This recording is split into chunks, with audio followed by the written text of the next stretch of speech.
Assalamualaikum warahmatullahi wabarakatuh. Perkenalkan, nama saya Agung Ardianto SPD, CGP Angkatan 9 dari Kabupaten Sleman.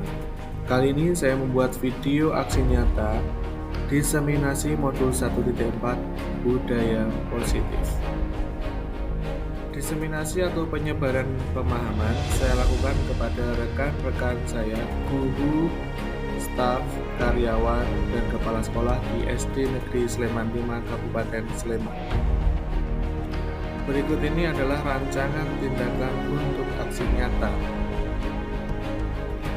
Hal yang melatar belakangi atas aksi nyata saya adalah murid tidak suka peraturan karena selama ini jika mereka melanggar maka yang akan mereka dapatkan adalah hukuman dan cenderung akan merasa malu. Tujuan dari aksi nyata ini adalah yang pertama, menciptakan murid yang merdeka dan disiplin diri yang kuat. Kemudian yang kedua, menumbuhkan budaya positif di sekolah dengan meyakini nilai-nilai kebajikan universal.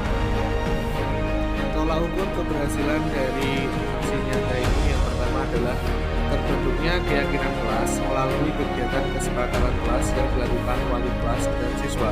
Dan yang kedua adalah siswa mampu menerapkan dan menjalankan keyakinan kelas yang telah mereka buat.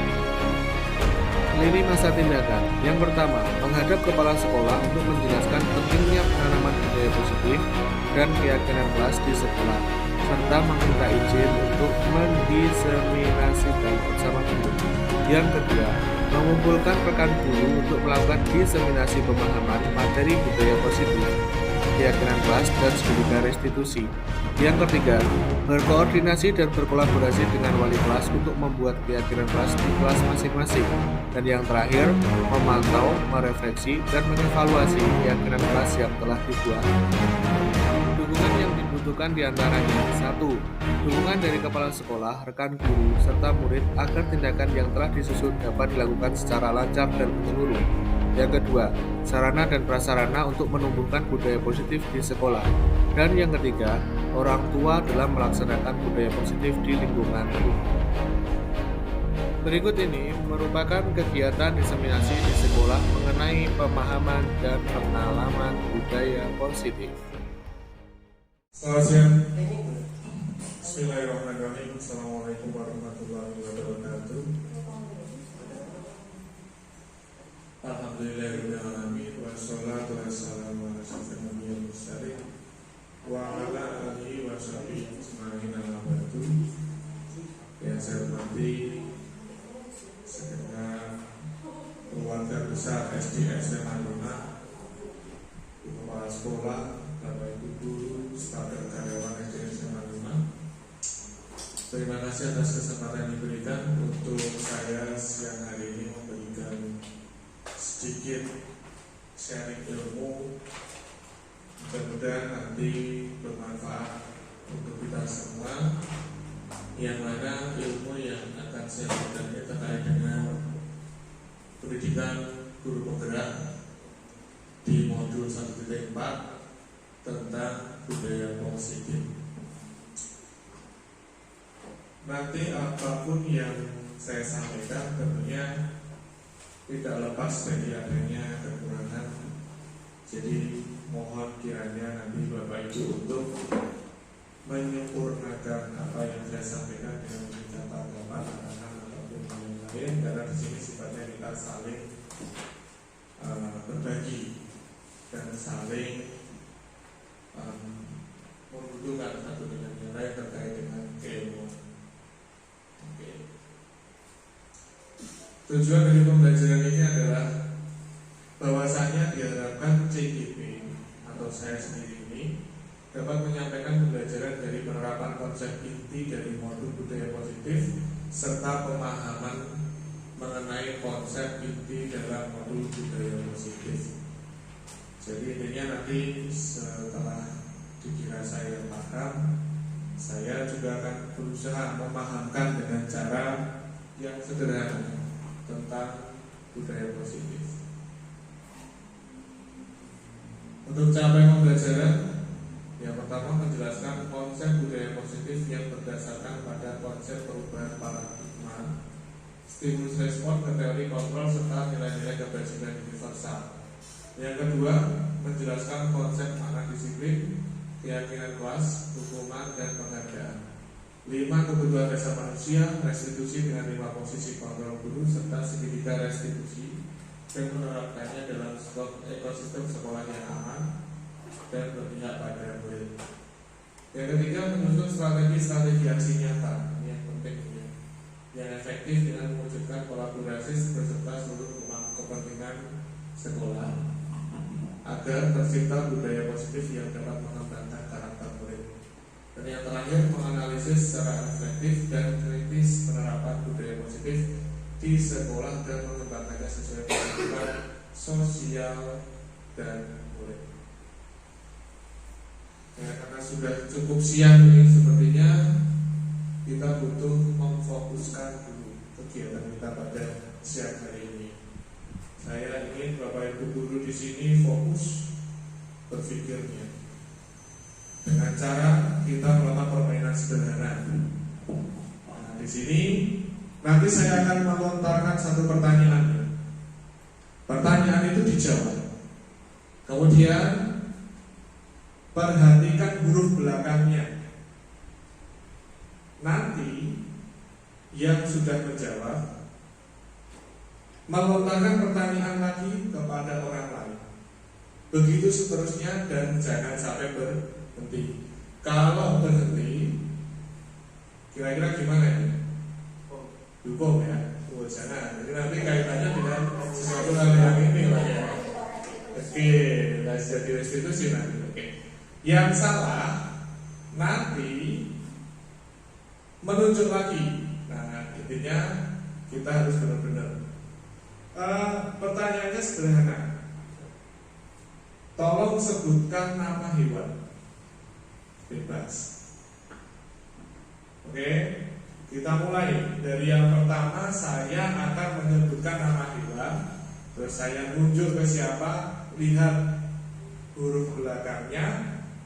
Jenengan harus bisa menyebutkan nama hewan dengan awalan huruf belakang itu, ya. Yang pertama, saya akan menyebutkan hewannya ayam. Tolong sebutkan hewan yang berakhiran huruf M. Pusat siap. Macan. Oke, macan. Pusat siap menunjuk siapa? Tuh, Mbak Eni ya, Mbak Eni. Macan. M. Apa? Ikan nila. Oke. Nila, siapa? Bu Eni? Ya, Mbak Tanti. Wah, yang lagi gak boleh ya, siapa ini? Anjing. Oke. Hurufnya bukan tapi G. Siapa lagi? Mbak Tanti? Pak Wahyu. Apa? Gajah. Bagus. H. Silakan tunjuk. Mbak Sur. Harimau. Silakan tunjuk Mbak Sur. Mbak Eni. Ular. Batul. R. Rusa. Terakhir otomatis buah-buahin. Ya, tepuk tangan ya. Bagus. Out of the box. Memang harus gitu ya. Karena di dunia kita itu hewan banyak sekali. Oke. Dan sedikit fokus ya sekarang ya. Sudah makan, sudah sholat, dan sekarang lebih fokus lagi. Kemudian untuk selanjutnya kita masuk. Apa saja yang akan kita pelajari di sini? Yang pertama yaitu disiplin positif dan nilai kebajikan universal. Yang kedua, motivasi, hukuman, dan penghargaan restitusi. Yang ketiga, keyakinan kelas. Kemudian kebutuhan dasar manusia dan dunia yang berkualitas. Restitusi, 5 posisi kontrol, dan restitusi, segitiga restitusi. Sebelum kita menuju ke situ, kita harus paham yang namanya paradigma baru. Ya. Program pemerintah sekarang ini sebenarnya sangat baik sekali, di mana sangat memperjuangkan yang namanya hak asasi. Hak asasi itu salah satunya adalah hak untuk kemerdekaan. Betul kan? Hak untuk merdeka dalam apapun itu. Manusia tidak boleh dikekang oleh apapun itu. Maka dari itu, paradigma pembelajaran yang baru ini sangat-sangat mengusung yang namanya kemerdekaan melalui kurikulum merdeka yang berorientasi pada penguatan kompetensi dan pengembangan karakter yang sesuai dengan dimensi profil pelajar Pancasila. Jadi di sini yang dimerdekakan bukan hanya siswa, tapi juga gurunya. Jenengan yang disuruh merdeka lah, seneng bagus. Iya, sakarpe. Ini dalam koridor yang jelas, dalam aturan yang ada. Tidak sebebas-bebasnya. Jenengan pulang yo, podo jame orang ngawur pulang sejam hingga 5 barang itu enggak benar. Iya kan? Nah, itu kan benar. Wong teko bener teknologi. Wong teko? Wong teko alhamdulillah. Bebas itu bener saya ngatakan. Jadi bebas itu berarti kita itu punya kebebasan berekspresi apapun itu kita bisa tuangkan, bisa kita keluarkan, tapi dalam koridor yang jelas dan positif. Seperti itulah. Jangan dijadikan alasan karena kesibukan, karena banyaknya tuntutan dari administrasi, terus kita saya nggak mau yang namanya berekspresi, membebaskan kompeten kita tidak mau. Mungkin itu sangat tidak. Di sini diutamakan yaitu tentang adanya karakter yang sesuai. Itulah bagaimana nanti kita akan merubah itu. Kemudian pelajar Pancasila itu ada 6 dimensi. Ada yang hafal? Tidak usah dihafal kan sebenarnya. Di sini ada. Ning yo api iki nek ditepui, gitu. Jenengan wis mulang teko pelajar Pancasila dereng? Belum? Ya kaya teko praktek ya. Yuk kita praktekkan ya. Oke, tepuk pelajar Pancasila. 1. Apa itu? Beriman, bertakwa kepada Tuhan Yang Maha Esa dan berakhlak mulia. Panjang sekali. 2. Berkebinekaan. 3. Bergotong royong. 4. 5. Bernalar. 6. Mandiri. Ya, terima kasih. Ini ngajari murid kayak gitu. Oh ya, belum. Atau sudah? Sebenarnya sudah sesuatu itu kan ahlinya pengen sudah semua itu. Iya ya. Ini ada Bu ini juga senior CGP. Ya harusnya iya. Tahun besok, tahun besok angkatan berapa besok ini? 11. Diharapkan ini Mbak Tun, Mbak Eni, Bu Tanti masuk, ya. Benar-benar karena di sini memang banyak sekali manfaat yang bisa kita dapatkan. Ini kamarnya ya? Kamarnya dong, harus seperti itu. Karena untuk hal yang baik itu harus disiarkan, ya kan? Seperti pernikahan itu harus disiar. Nggak ada pernikahan diam-diam. Ini sudah seperti itu. Lanjut. Disiplin positif dan nilai kebajikan universal. Stephen R. Covey atau Principles Centered Leadership tahun 1991 itu mengatakan bahwa bila kita ingin membuat kemajuan, perlahan sedikit-sedikit ubahlah sikap atau perilaku Anda. Namun bila kita ingin memperbaiki cara-cara utama kita, maka kita perlu mengubah kerangka acuan kita. Ubahlah bagaimana Anda melihat dunia, bagaimana Anda berpikir tentang manusia. Ubahlah paradigma Anda, skema pemahaman dan penjelasan aspek-aspek tertentu tentang realitas. Itulah yang perlu kita rubah. Itu sikap yang mengacu pada aspek pemahaman dan paradigma. Kemudian menurut teori kontrol dari dokter William Glasser, bahwasanya ilusi guru mengontrol murid. Paham betul ya? Ilusi itu mengontrol murid. Karena seolah-olah kita yang ada menjadi sumber utama dari pengetahuan itu. Ilusi bahwa kritik dan membuat orang merasa bersalah dapat menguatkan karakter. Ini yang sering kita sampaikan ke siswa ya. Jangan sampai siswa itu merasa menguasai. Jadi kita harus ada pelemahan seperti itu. Ilusi bahwa semua penguatan positif efektif dan bermanfaat. Kemudian yang terakhir, ilusi bahwa orang dewasa memiliki hak untuk memaksa. Nah, inilah yang menjadi kesalahan kita. Kemudian selanjutnya,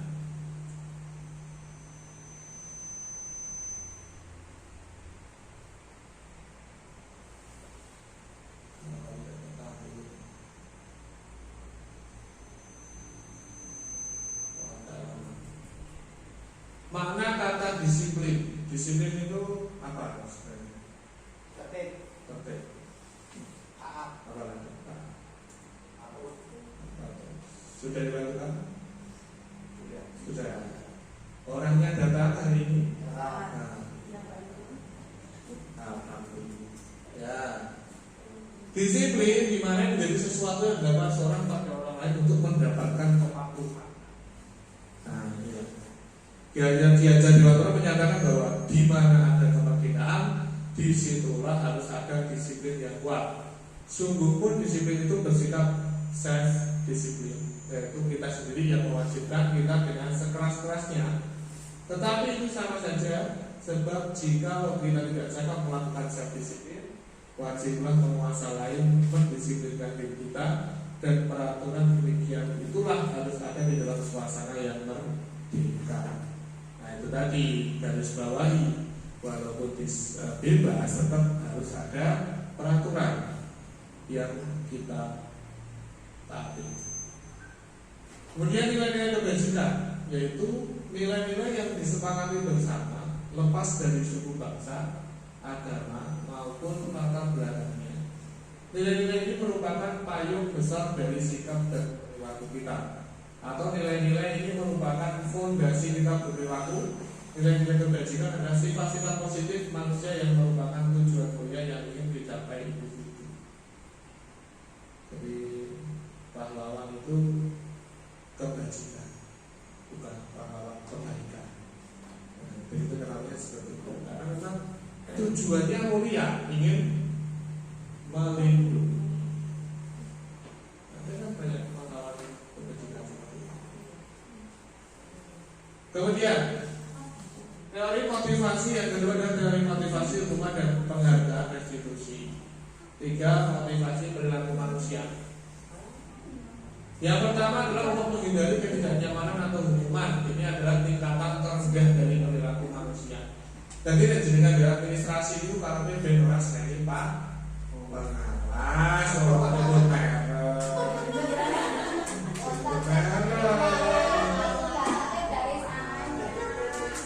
Itu adalah motivasi terendah itu. Yang kedua, untuk mendapatkan imbalan atau penghargaan. Nah, ini sudah pasti. Orangnya datang ya. Pokoknya kalau mengerjakan harus ada sesuatunya, ya kan? Bukan begitu Mbak Heni?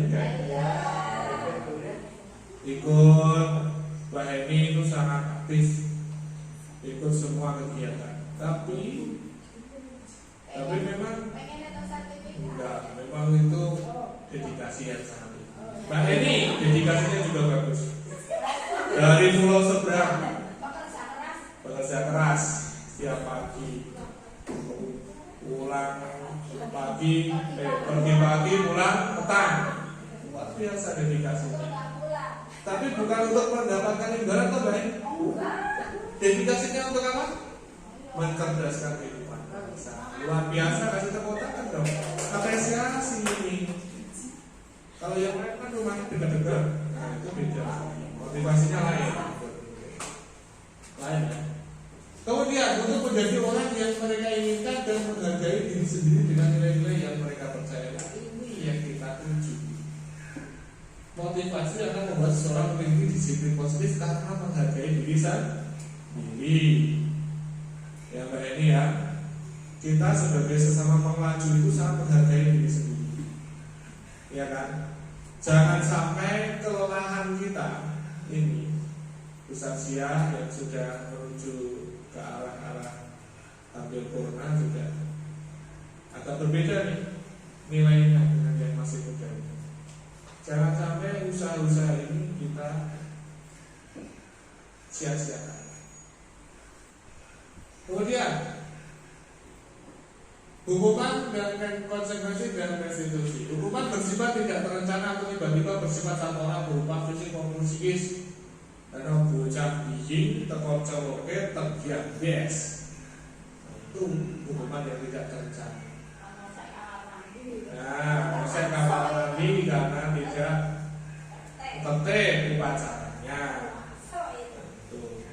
Benar dilakukan seperti itu. Tapi dilakukan tidak ini. Orangnya datang tidak ini. Datang. Kemudian konsekuensinya sudah terencana, sudah disepakati, sudah dibahas, disetujui dan mulai dan guru. Nah ini nanti kita arahnya ke sini. Sepakati.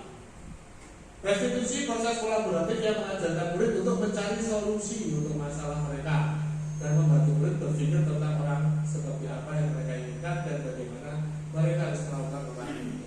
Kemudian yang sekarang itu kita sudah menujunya ke restitusi.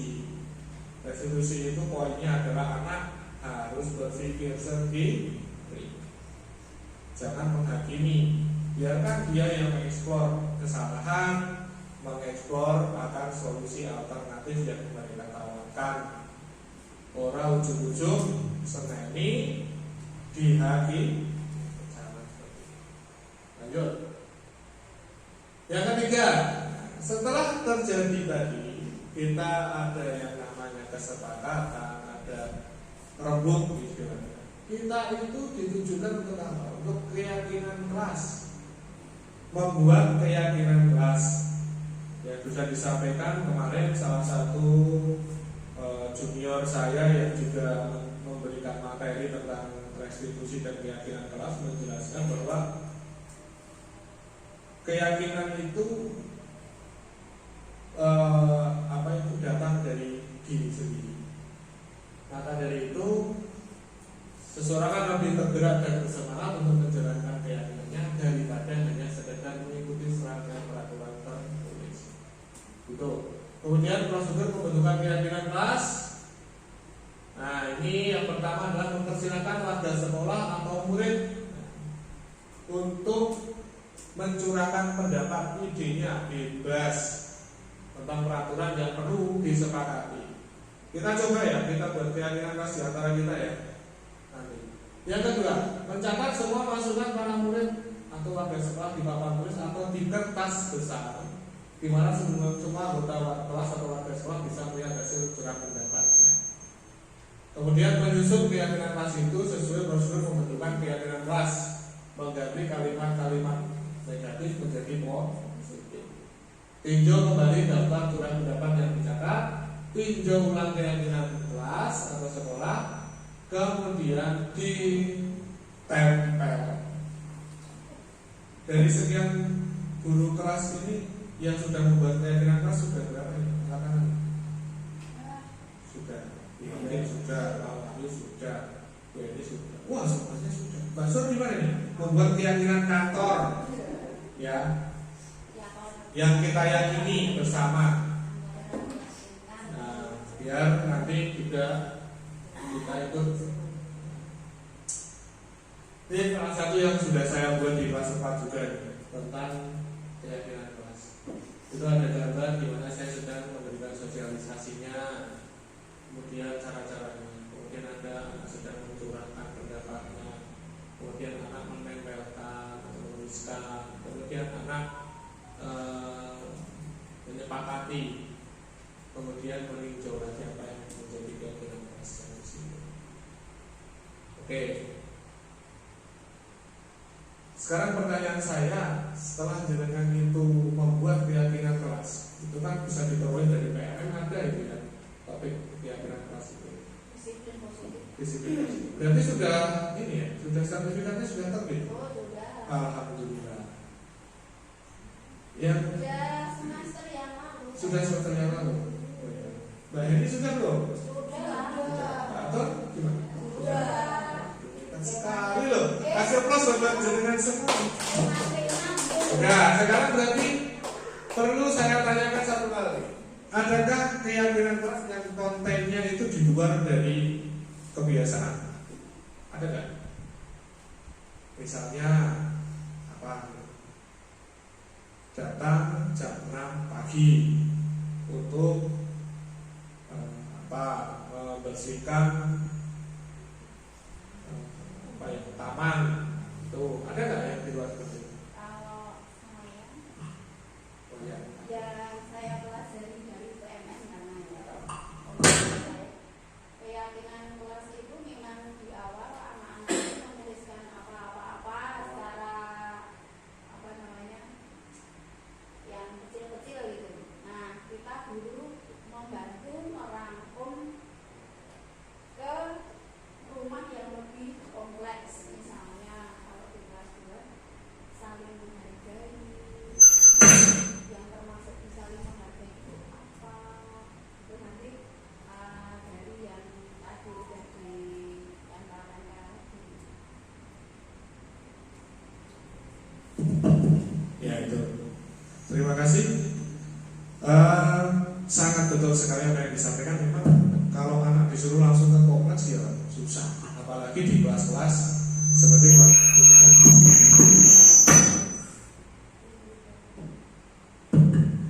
kelasnya Bu Siswati itu karena masih kelas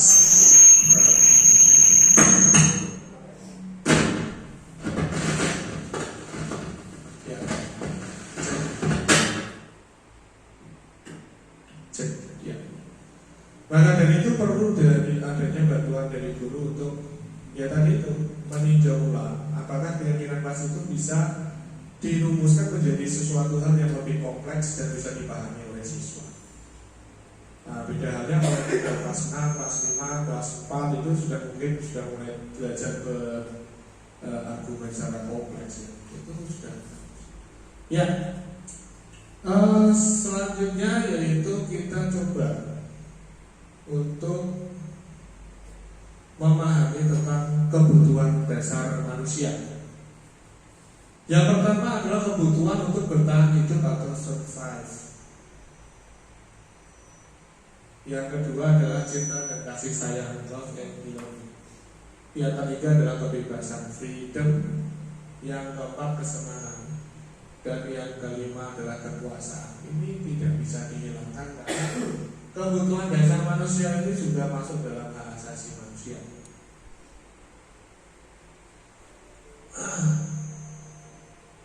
Untuk yang kebutuhan tentang bertahan hidup itu nanti akan menjadi kebutuhan yang sangat mendasar karena setiap manusia itu membutuhkan kesempatan untuk menjalani kehidupannya.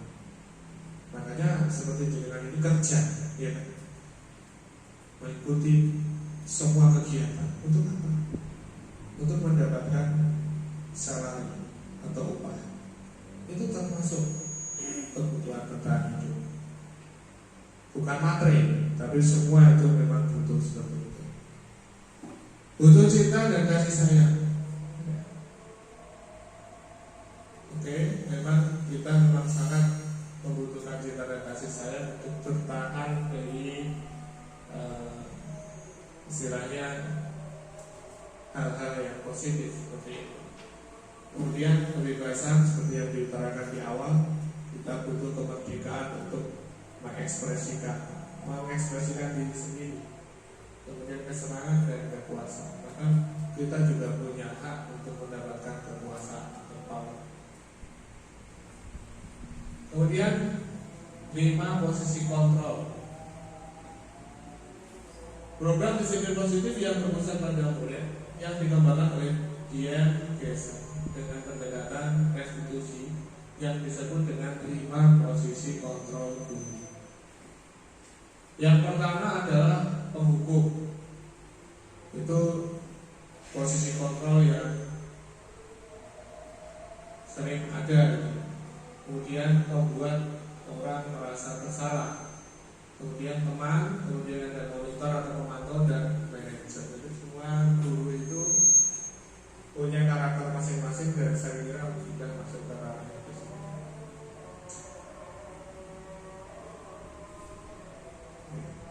Sebentar ini ada break sebentar.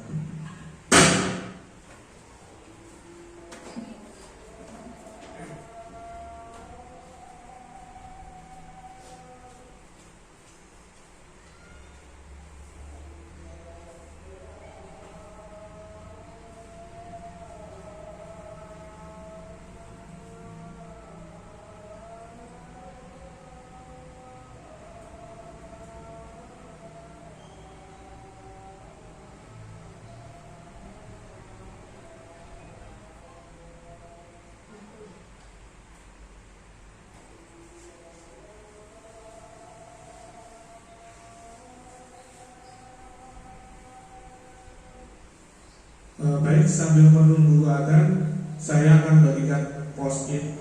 Coba jenengan tulis kesepakatan atau keyakinan yang jenengan yakinkan untuk guru.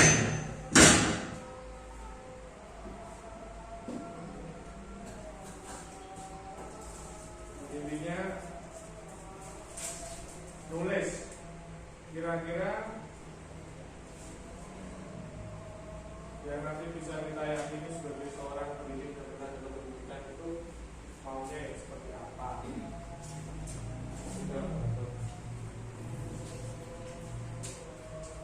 Satu saja, nggak usah banyak-banyak.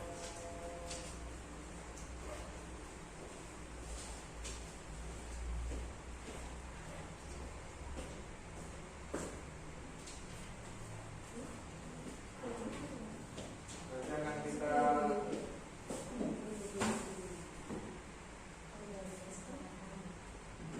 cek.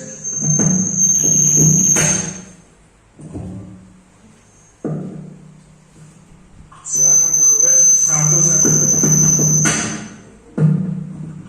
yang menurut jenengan itu memang layak ini dijadikan keyakinan kita itu sebagai pendidik itu mau seperti apa di SD SMA 5. Bukan guru untuk siswa loh, ini untuk jenengan sendiri, untuk guru dan tenaga pendidikan.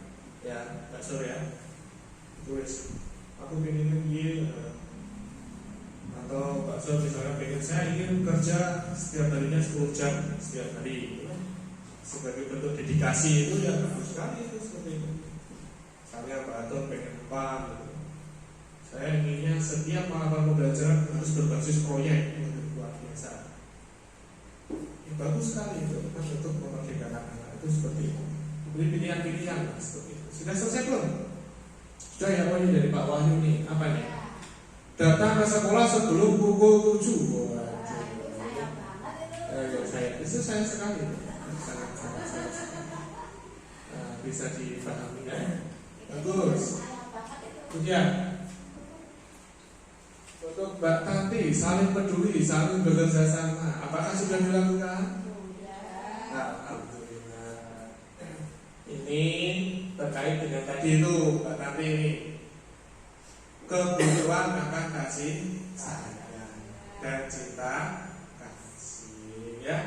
Tolong ya dengan sesama teman saling mengasihi. Saling menyayangi. Mbak Atur pengen disiplin dalam apa ini? Semuanya hebat sekali.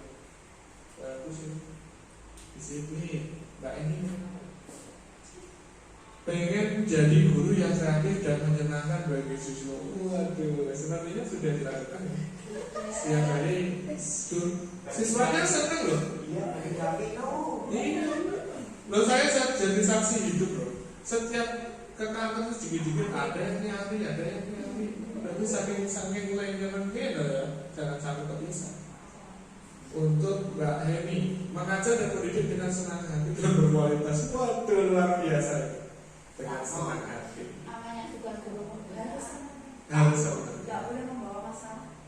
Kualitas itu maksudnya apa ini? Kualitasnya apa ini? Dia dedikatif. Oh, dedikasi. Bagus sekali. Jadi harus nggak ditinggal-tinggal gitu ya. Waduh, terima kasih. Menyelesaikan laporan tugas tepat waktu. Langsung luar biasa loh. Mungkin ini bisa loh jadi terrealisasi sehari 10 jam.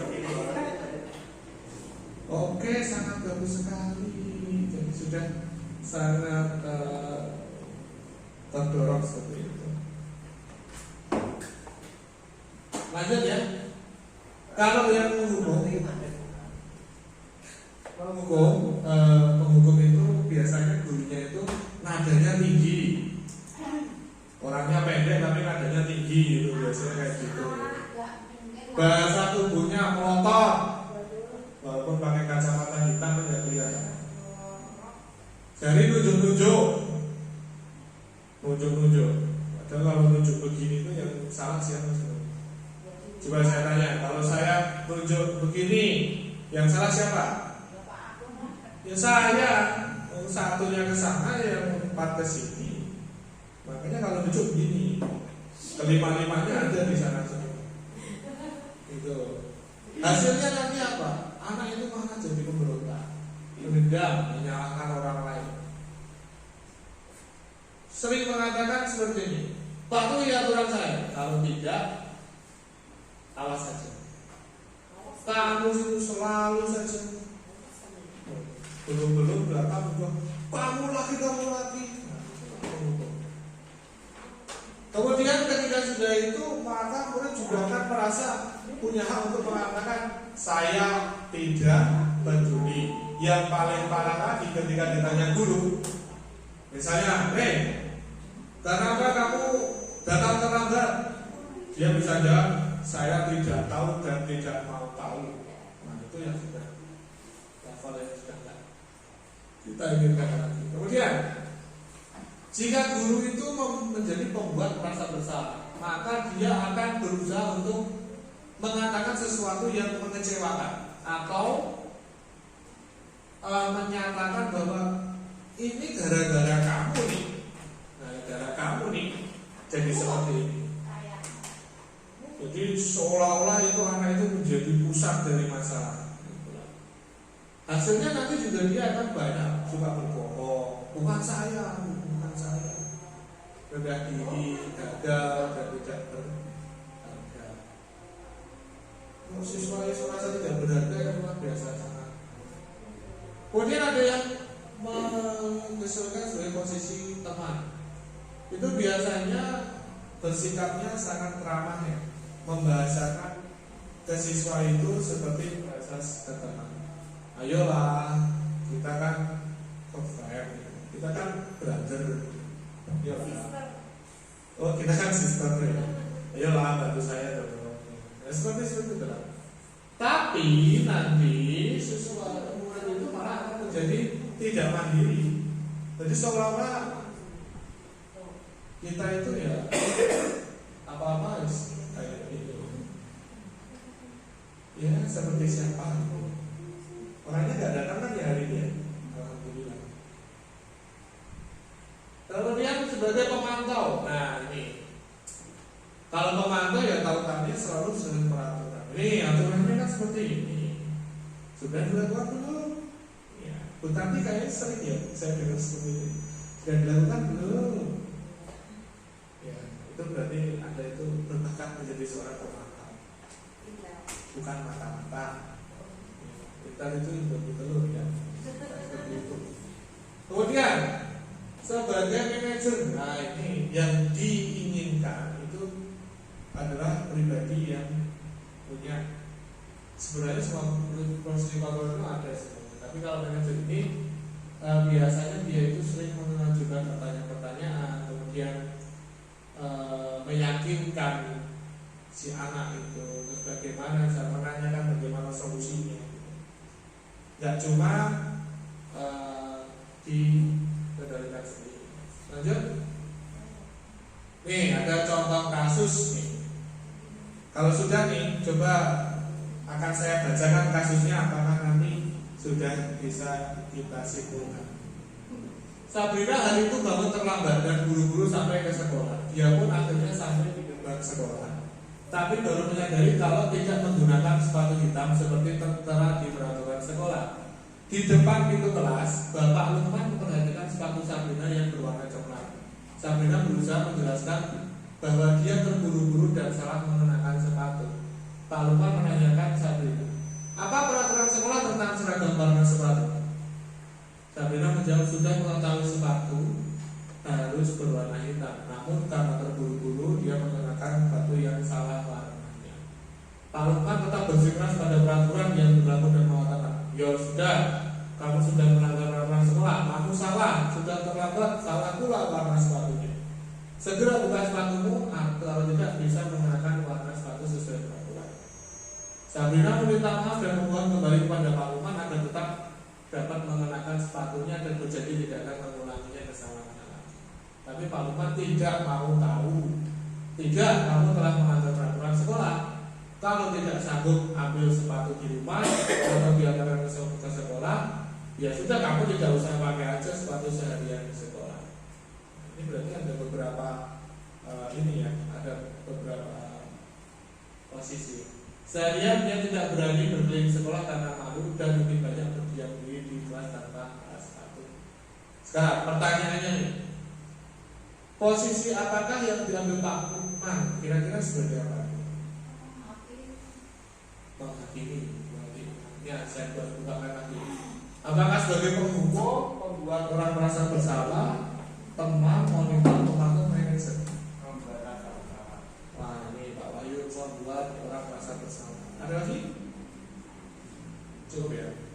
Jadi tadi itu benar, ini penghukum. Buru-buru wes diyakini. Kamu ini nggak tahu. Jelas aturan. Bisa juga sebagai pemantau juga bisa. Kan aturannya sudah jelas ini. Kamu pakai sepatu warna hitam, tapi ternyata kamu enggak. Membuat orang merasa bersalah. Ini yang paling dikhawatirkan.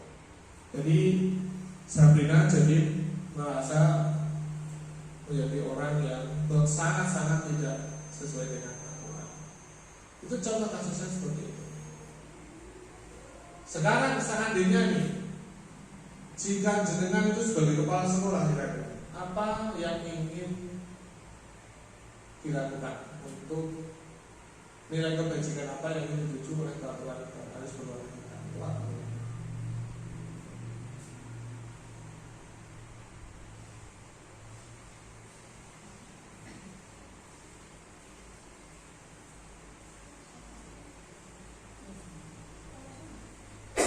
Jadi tujuannya apa? Untuk menjadikan anak itu menjadi disiplin, seperti itu.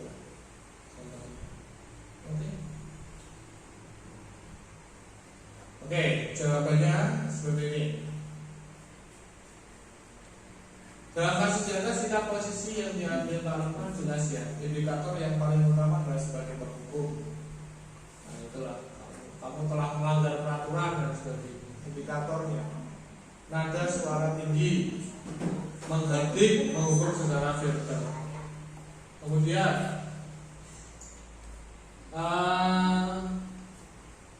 menstabilkan identitas, yaitu dengan cara apa? Yang harus kamu lakukan agar tidak terburu-buru nanti saat berangkat ke sekolah itu menemukan pertanyaan seperti itu. Kemudian memvalidasi tindakan yang salah, mengapa kamu datang terlambat, apakah kamu sadar dengan peraturan sekolah yang ada, dan gimana cara kamu memperbaiki keadaan. Lanjut. Sekarang kita menuju ke materi selanjutnya, yaitu tentang segitiga restitusi. Segitiga restitusi adalah proses menciptakan kondisi bagi murid untuk memperbaiki kesalahan mereka, sehingga mereka bisa kembali pada kelompok mereka dengan karakter yang lebih kuat. Menurut Gosen tahun 2004. Restitusi juga adalah proses kolaboratif yang mengajarkan murid untuk mencari solusi untuk masalah dan membantu murid berpikir tentang orang seperti apa yang mereka inginkan dan bagaimana mereka harus memperlakukan orang lain. Itu menurut Johnson, Gosen tahun 1996. Kemudian ciri restitusi. Restitusi bukan untuk menebus kesalahan, namun untuk belajar dari kesalahan. Restitusi memperbaiki hubungan. Restitusi adalah tawaran, bukan paksaan. Restitusi menuntut untuk melihat ke dalam diri. Restitusi mencari kebutuhan dasar yang mendasari tindakan. Restitusi diri adalah cara yang paling baik. Restitusi fokus pada karakter, bukan tindakan. Restitusi itu menguatkan. Restitusi fokus pada solusi. Restitusi mengembalikan murid yang berbuat salah pada kelompoknya. Adapun restitusi itu terbagi menjadi 3 karena sudut 3 itu melambangkan 3. Yang pertama yaitu menstabilkan identitas, stabilize the identity. Yang pertama adalah menstabilkan identitas itu membuat anak merasa tenang, merasa nyaman. Jangan langsung dihakimi saja seperti itu. Itu kurang lebihnya menstabilkan identitas, tujuannya seperti itu. Yang kedua adalah validasi tindakan yang salah atau validate the misbehavior.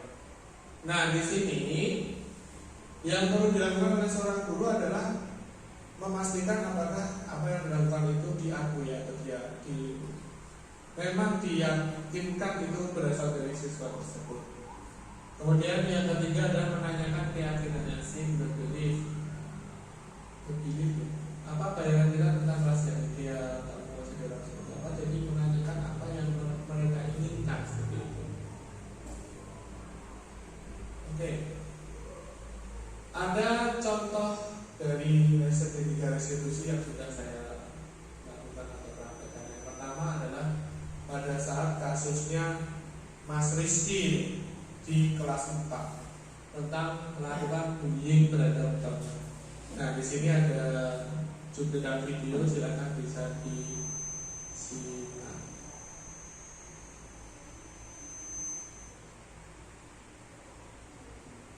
Nah, di videonya ada di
Oh, sudah ada di YouTube. Oh ya, itu sudah tahu sebenarnya itu.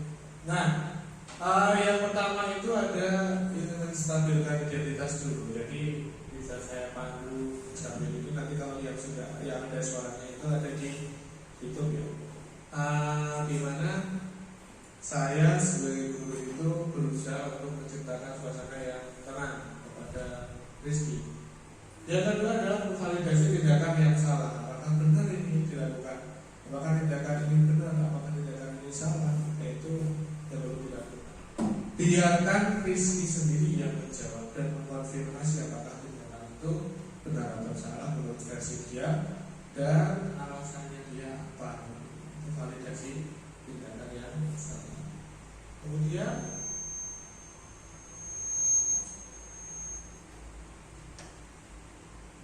yang selanjutnya adalah menanyakan keyakinan Rizky.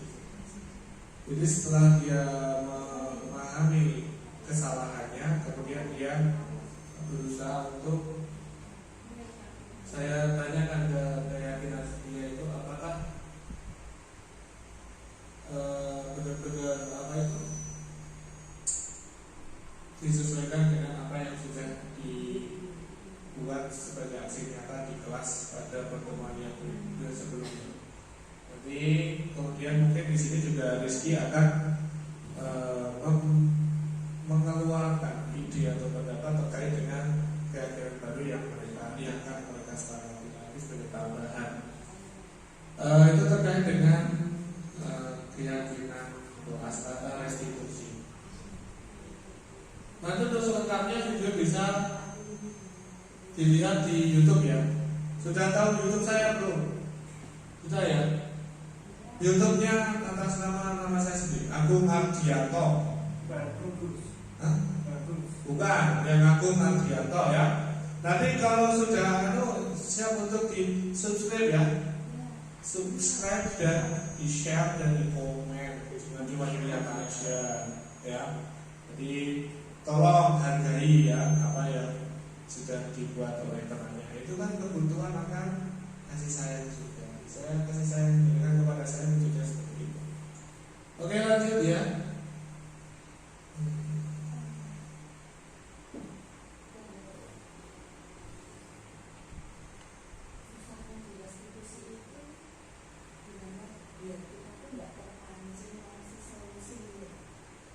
Gimana? Sebenarnya di restitusi itu kalau selama murid ya restitusi, tapi kalau nanti guru kan namanya wajib. Hampir sama sih. Gimana triknya gitu supaya dalam restitusi itu tuh kita nggak terpancing buat ngasih solusi ke anak-anak. Kita nggak kita tuh nggak langsung. Oh gitu ya. Jadi setelah saya amati gitu ya.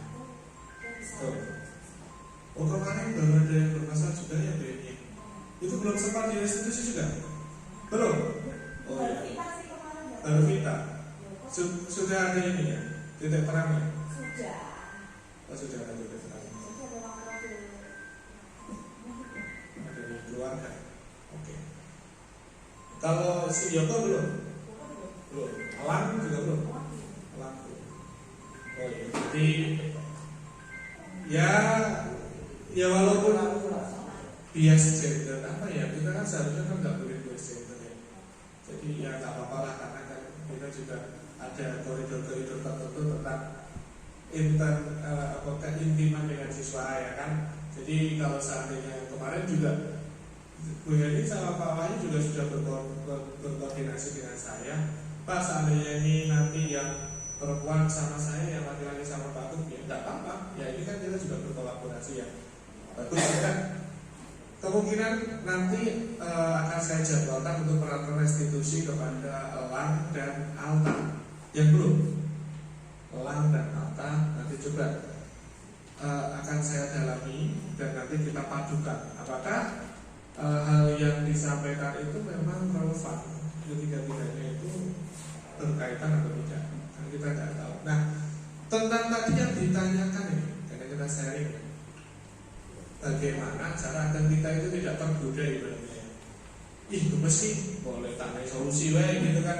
Kalau solusi itu muncul dari jenengan, itu bukan restitusi yang baik. Itu enggak mencerminkan kebebasan anak untuk berpendapat, untuk mengolah solusinya mereka sendiri.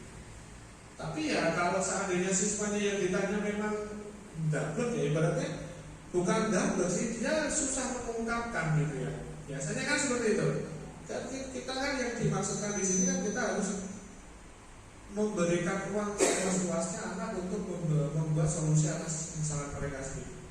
Tapi seandainya orangnya diem aja, ditanya diem, disuruh berpendapat diem, nah terus gimana ya? Akan akhirnya muncul rasa gregetan, boyo gini. Itu kan menurut kita gitu kan. Baik menurut kita itu kan belum tentu. Karena tadi yang sudah disampaikan, orang tua itu merasa berkuasa untuk memaksa gitu loh. Sedangkan itu kan tidak ada. Kalau menurut pengamatan saya, seperti tadi restitusi saya yang kedua itu adalah tentang Natal. Natal itu kan siswa yang agak tertinggal dalam sisi kognitifnya.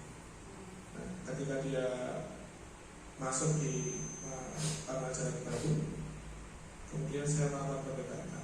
Ya, saya jujur mengakui bahwa di SD Sleman 5 terutama ini, saya ini bukan sebagai guru yang biasa melakukan restitusi. Saya lebih cenderung ke penghukum ya, benar gak ya, Pak Anton ini? Benar ya?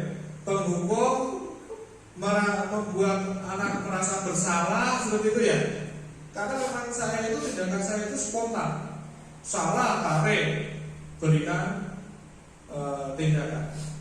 Nah sekarang saya belajar hal yang baru. Dan ketika kemarin saya terapkan di Natal, itu ternyata yang dibutuhkan adalah kesabaran. Kesabaran betul.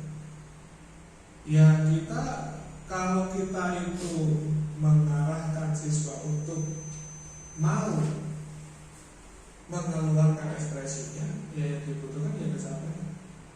Bagaimana cara kita itu membangun komunikasi yang baik dengan anak dan sabar. Tapi kalau kita nggak sabar, gregetan, kita juga bisa membuat pertanyaan pemantik, nah gitu loh, atau statement pemantik gitu loh. Dicontohkan. Jadi misalnya nih, kamu ini seharusnya itu sebagai siswa dengan umur sekian ini, seharusnya sikap apa yang harus kamu munculkan.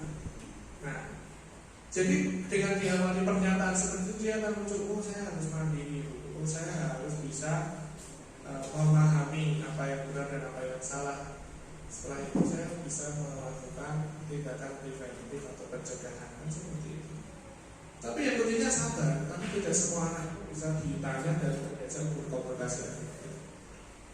Ya seandainya memang kita mau melakukan restitusi yang baik, memang kita harus meluangkan waktu yang sangat panjang. Bisa jadi satu hari kita restitusi satu orang gitu. Bisa jadi seperti itu. Karena memang ya mau gimana lagi? Karena tujuan kita memang di akhirnya seperti itu. Seperti yang sudah saya lakukan kemarin. Makanya video tentang restitusi saya kedua itu agak panjang. Karena banyak memancing saja agar muncul ide-ide itu seperti itu. Oke, kesimpulan. Hal yang lain yang penting untuk dipelajari dalam proses menciptakan budaya positif di lingkungan sekolah adalah menjalin kerjasama, kolaborasi dan komunikasi yang baik antara kepala sekolah, murid, rekan guru, komite, wali murid dan pengawas. Sehingga budaya positif yang tidak hanya dapat di kelas saja, tapi juga di sekolah, di rumah dan di lingkungan masyarakat. Kita lakukan ya kolaborasi. Alhamdulillah kemarin ini juga wujud kolaborasi juga. Pada budaya positif harus didukung oleh semua pihak dan berlaku secara berkelanjutan dan konsisten. Saya merasa sangat penting untuk memahami kritik khusus memiliki disiplin diri dan motivasi internal, karena budaya positif perlu diciptakan dalam bentuk nilai, kebajikan seperti keteladanan, berempati, menghormati orang lain, bertanggung jawab, saling menghormati, komitmen lain seperti itu. Oke, saya kira materi yang saya sampaikan sudah cukup. Ya. Apakah ada pertanyaan? Pertanyaan? Cukup? Sudah cukup jelas ya. Kemarin sudah mendapatkan materi ini dari Pak Wahyu. Sekarang saya tambahi lagi, saya kuatkan lagi, saya kira sudah lebih paham. Apakah ada yang ingin berpendapat atau tambahan?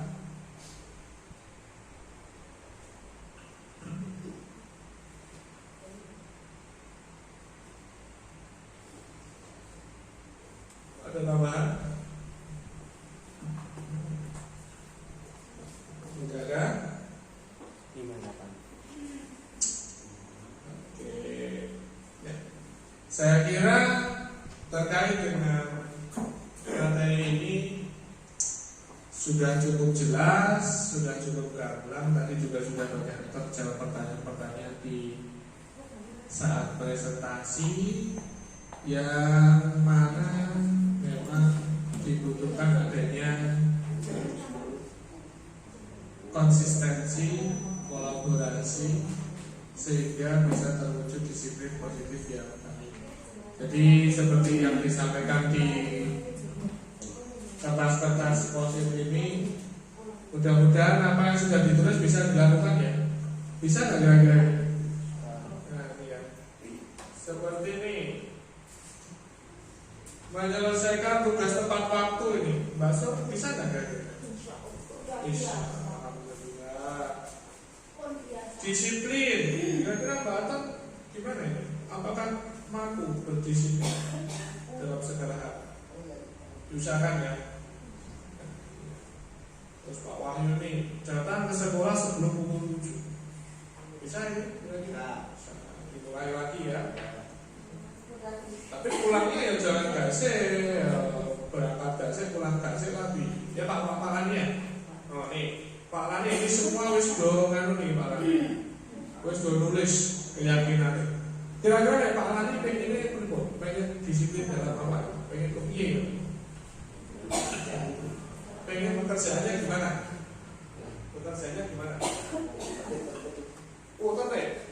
Pengen tertib dalam kerja. Oke, siap. Tertib itu ya artinya semua dilaksanakan sesuai tugas dan tanggung jawabnya, sesuai dengan tupoksinya.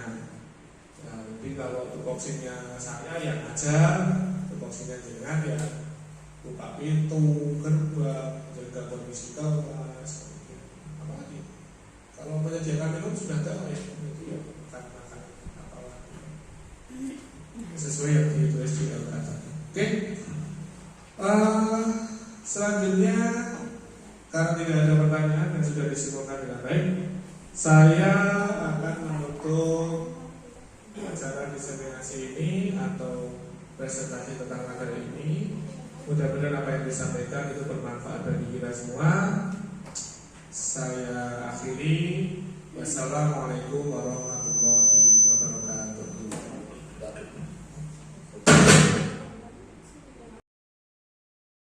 Thank you for watching my video.